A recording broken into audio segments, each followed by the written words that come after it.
Transformative Leadership with Chrysolyte Choragudi. So, for all you trainers out there, this podcast is for you.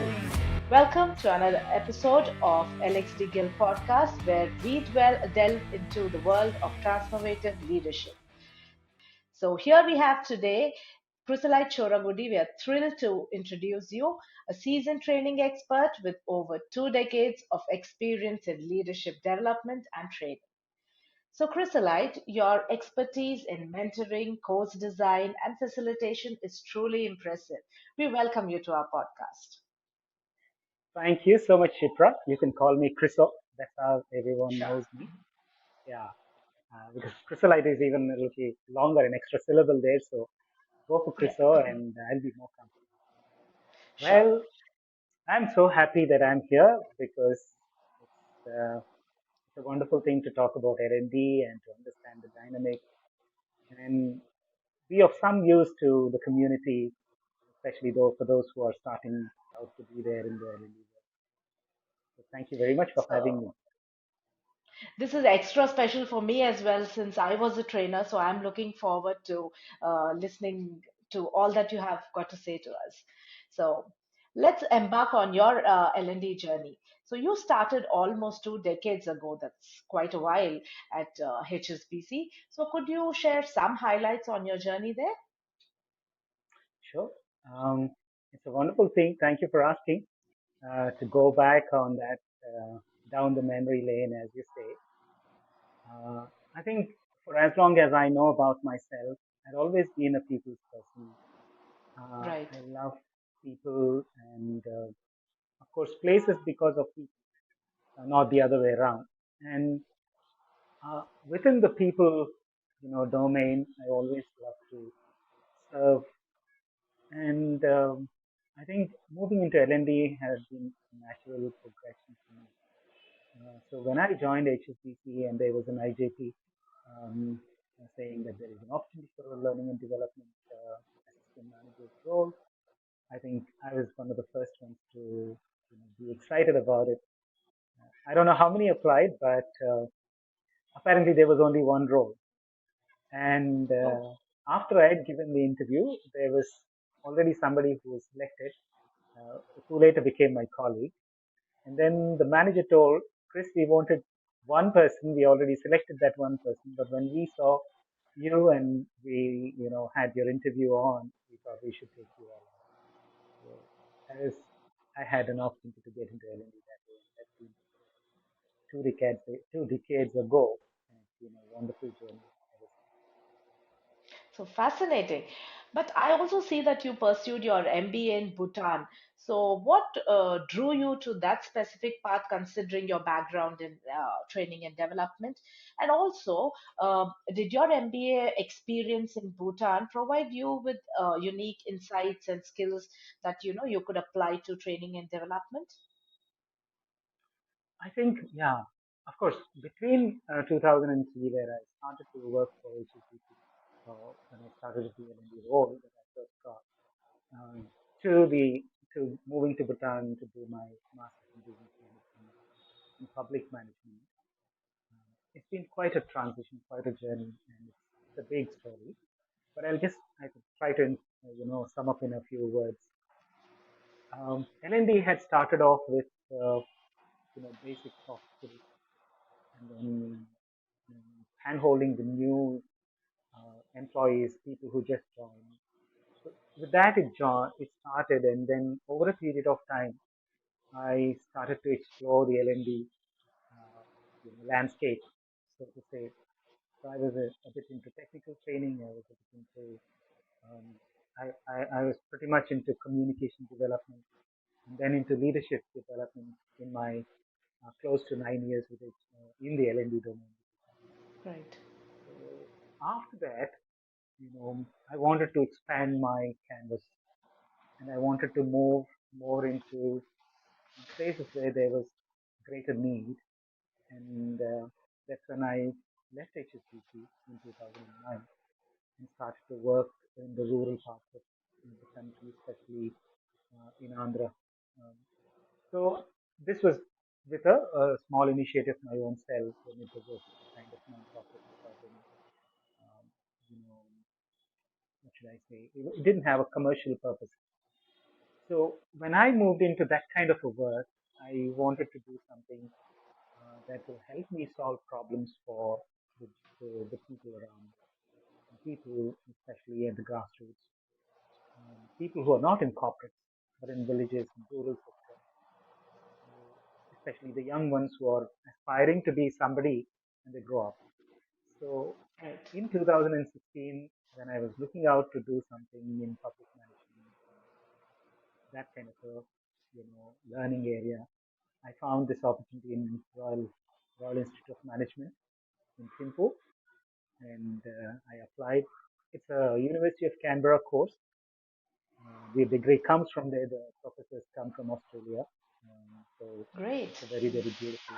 Yeah. So that's how my journey started, and then I went to Bhutan, stayed there for 2 years, full time on campus, along with Bhutanese. Very exotic, and it's a beautiful story, and some new dimension of my life has begun, and it continues to grow even now. Right.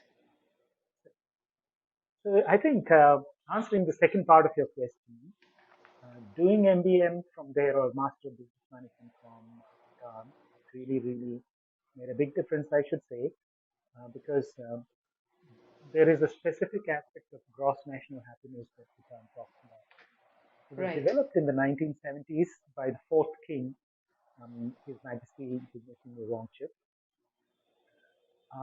But now it's become a kind of development with values, where development is not just about gross domestic product or just about materialistic approach to development as a nation.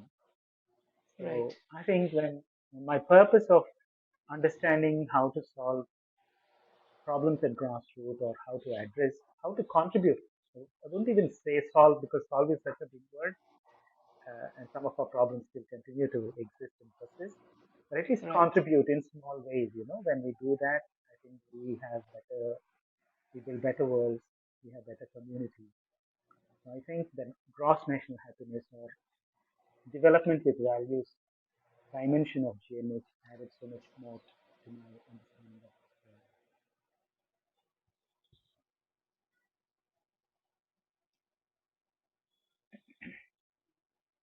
world. So looks like we lost you for a while. Yeah. Is So it is makes it good now? perfect sense. Yes, Yeah. makes perfect sense. Perfect sense. And also, when you're doing something you're so passionate about, and then it's for the greater good, it actually adds more value, and you are left more satisfied. So, Absolutely. I take this liberty of asking you this question, where you've been there and seen that classroom kind of a training, and now you see. It's with the developing technology, we are moving into virtual training, so it has become increasingly prevalent. So, what aspects of classroom training do you miss the most? I don't think we can actually differentiate as good and bad between these two modes of learning and Right, development. Um, because adult learning per se, Shipra, is such a different kind of learning dynamic when compared to, let's say, college students or school children's learning approach. Adolescents and adults learn quite differently. And in a right, workplace environment, especially when people come to train or the training sessions with you, as a trainer, you know that they come with a certain expectation. They have a purpose, so they want their sessions to be, and they each bring a certain aspect of identity with them. So it's appropriate for the trainers in the classroom, or even if it's on virtual learning, this right. dimension that adults come with their own personality, they have their own taste, uh, Absolutely. and then they want it to be purposeful, it needs to be relevant. So those parts of those things of the learning dynamic needs to be kept in mind. And whether a classroom training or a virtual section, these are essential for it to be engaging. But I definitely I would prefer the original gangster, the OG training classroom but of course they have their own downsides. You see, you need large Yes. real estate. It's not that cost effective. It needs a lot of prep and everything. So I think yeah, we can appreciate virtual training from that perspective, and it's a welcome change.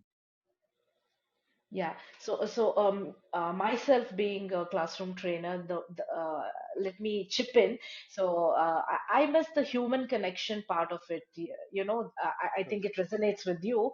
The ability to read the room and the immediate feedback, when you speak something and, you get the response from people, the participants, True. it's truly, motivating for me as a person. So, yeah. Spot on. So, I think the I agree with you. uh, in your vast journey, you've talked about leadership trainings, you talked about communication trainings, technical trainings.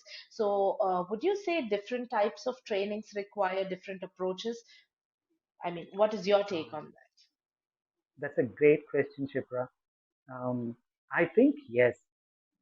Um, especially when we're talking about soft skills development and people development, there is a certain amount of facilitation and participation, engaging Right, the people who are in your classroom, which makes it that much more effective. It is richer, definitely for everyone, because when you're, let's say you're talking to middle managers, your middle managers are not your school children. They have a whole, wealth of knowledge and understanding and dynamics, insights that they can bring into the classroom. So when you're in a classroom for, let's say, leadership development or soft skills development, people development, talent development, I think these are the areas where classroom training fits in very, very beautifully. And it's important to recognize its criticality if you really want to improve that part of the skill set. But if, let's say you're looking at, technical training or something to do with technology, something that's more information, um, yes. heavy, that's practice oriented. I think we can go for virtual training. It's far more suitable for that. Uh, Right, so technical training is communication training could be a mix of both. You know, at right. a certain So, point a in time, blended you can let approach. them be on their own Yes. onto So the now that you system. have several platforms where you have self-paced learning and you have more of interactive learning now, and micro learning. I mean, this Gen Z wants everything in nuggets and fast. So I think to sum up what you've said is, I could say blended learning would work really well. So. For some aspects, we could look at the classroom training. Uh, that of course different trade-offs, but nothing can take away from a classroom training, and in the same Totally. manner nothing can take away from a virtual aspect. So considering the workplaces now being more global and participants sitting in different parts of the world, that also gets the beauty of the virtual training. So True. right said, True. Chriso. Um, so in your opinion, what defines a successful training session for you? Beautiful. I think you're asking some very fantastic questions. So thank you for asking these. Um, when people come, especially when adults come into a classroom, or even if we put ourselves in those shoes, when we, take out 2 or 3 days of our workplace time, managers send us with a certain expectation. We have certain expectations when we come into a classroom. There Right, is a purpose for us to spend that much time, spend so much of effort, put in that kind of an effort in being in the classroom, which is not easy, for an adult who's always doing something, achieving something. You sit there to learn, to receive. That's not a easy thing. So I think I'd say 3 E's. I elaborate on them, but 3 E's can actually define um, successful classroom sessions or training sessions. First, I think a training session must be engaging. right, Engaging can be, a very easy term to when we first look at it, but it's not so easy. Uh, the second E is equipping. So if somebody comes into a training session, they look forward to be equipped with the skills, the knowledge base, the rationale behind, and then probably Right. certain options. Equip, Right. equipping is the second part of it, and the last part is the third E, which is enabling them to be. Definitely. Yes. They should be able to deploy their learning. They should be able to achieve something with their learning, and for that, you need your training session to be enabling. Which means out of the classroom or maybe out of that whole training process, they're ready to hit the road. They're ready to prove themselves. They're ready to, get onto the field and try out their new learning, try out their new skills. So I think these are the three E's that really define a successful training classroom session, or even the otherwise, even if True. it's a virtual. So as a Um, learner, if you, I was we never could we could actually think about the E's a little deeper, but I think I'll sure. let you ask the next question. Sure. That pretty much sums up the three E's. So here, just a human touch to it. When I was a participant, I was never really excited to fill in the feedback forms. But as a trainer, the first thing I would do after, the participants filled in the feedback form, I would just, go through what went wrong and what went right. So that was the exciting part for me. And also, Yeah, um, uh, like you said, enabling at the end of the day when the manager, certain managers sent the participants for a particular kind of training. Once you've delivered your training, and then the rubber meets the road, and the manager gives me a feedback on how they've upscaled, or they've he's seen the transition. So that was yeah, that's most right. rewarding. Yes. Yes. So I think we both share similar thoughts. I think all the trainers for that matter, because at the end of the day, that's definitely the goal that we are watching out for. So I'm True. sure you must have delivered n number of hours. I don't even want to calculate there. So throughout your career, you must have had some memorable moments. So can you tell me what two or three that stand out, or maybe one? I think, yeah, as you said, many hours of standing time, um, many number of delegates, many locations. Um, but maybe I'll kind of recount a couple wonderful memories that I've had. I'd once been to, I'd been to Colombo a couple of times to Hmm. deliver training sessions for HSBC Sri Lanka. Yeah. And I trained, the reason that I was invited was because the first batch came to Hyderabad. They didn't Hmm. have an office in Colombo yet. And there were five girls. So they specifically, the HR told that, you know, we'd prefer all these Colombo girls to go into Chryso's classroom. So once I'd done that, I think the five girls had a good report to give. They had some Hmm. feedback to share with their line managers back there. So I was one of the people preferred to go to Colombo along with another colleague of mine. The two of us went, and I was there. Uh, and I delivered my first session there, and I had one of the delegates who was very, very active, very participative. She really loved the way it was going, and after that, she worked for HSBC for many, many years. I think 2 years ago, she wrote back to me and said, Chriso, I started a training company of my own in Colombo. Uh, and I said, wow, that's wonderful. I still remember the first meeting that we had and the first day you were in the classroom. I knew you had that kind of a zing in you to be in learning and development. Then she said, when I looked at you at that time, I said, oh my God, if I can be 10% of this guy, I'd be, I'd be sorted. Wow. And I said, is that true? And she said, yeah, I still, remember everything that you said. I remember the way you treated us with respect. I remember the way you made everything so beautifully relevant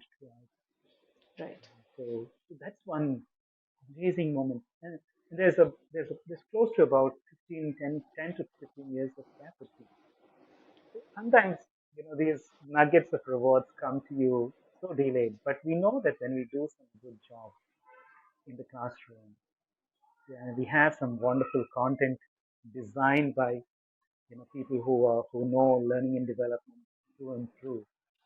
So, I Chris, we think lost you for a bit. So,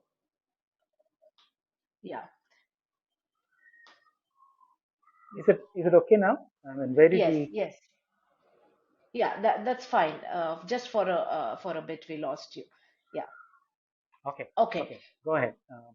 Yeah. So as trainers, I think we have a added advantage because every classroom training that you take, you get new friends, you get to meet new people, and I think one of the most memorable, I mean, things that we can share is I think you would resonate that with me that every training session you get to add on the 30 or odd participants that you have, and you grow your circle. So that is really great.